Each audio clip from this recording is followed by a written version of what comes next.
First of all, I'm a musician, and then like subdivisions of that musicianship would be I mix or produce and also like compose some music for advertising. Outside of music, God, I'd struggle. You're kind of like an all-encompassing... Yeah, I guess I'm always doing something music related, work or hobby, I would say. I released an album with my band in the UK called Furs, which is myself, my sister is a vocalist, and then a friend of mine called Ollie is from a band called the Duke Spirit. We came together and made an album that we released in May.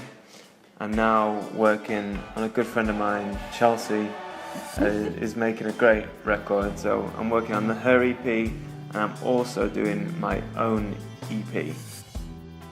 Musically, I like performers, but then I have a strong side towards producers and mixing engineers. I really like Andrew Sheps as a mixer. He's got a really great way that he works that I just like, I affiliate with. I like his style musically to make it, he sexes it up, he makes it nice.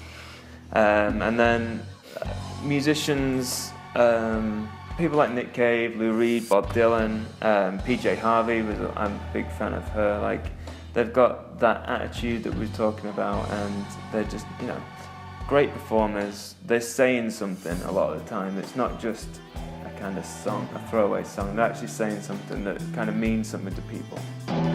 So with my own record, there was a lot of influences that I have musically that didn't really get into the first spectrum. Bands like Noi, Kraftwerk, Tangerine Dream, but then a lot of punk elements as well. So I guess I've almost tried to merge punk and synths, and then there's an added creative element for me once I've recorded the music, because then I actually sit down and I mix it, and then I kind of play with these sonic hooks and kind of create my own palette, basically.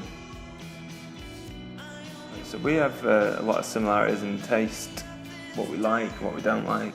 I mean, not completely across the board, we have disagreements. Moderate disagreement. Little odd things like dotted about. And I think our old house was definitely, our living room was a crazy palace of weird and wonderful things. It's always a little bit left of kilter, it's a little bit off-centre. Yeah, it's definitely eclectic. We just went antique hunting. I think a lot of it's through travel as well. Like we've both been to some pretty cool places, and we always like to bring a piece of that home. Two things that I've collected probably since my teens would be vinyl records and guitars. I have some time to think about this now. I would say unexpected. Okay, I'll take that. I think whenever we go into a store, like vintage shop, you always pull something out that's like a little bit crazy, but yeah. I mean, the shirt kind of says it all. I think I've the older I've got, the little bit more confident. Eccentric with shirts, definitely. I think there's a fundamental understanding of the creation of music and the creation of fashion. For some reason, there's always been that kind of union between designers and musicians. So. Well, the models and the musicians. Well, yeah, that's true.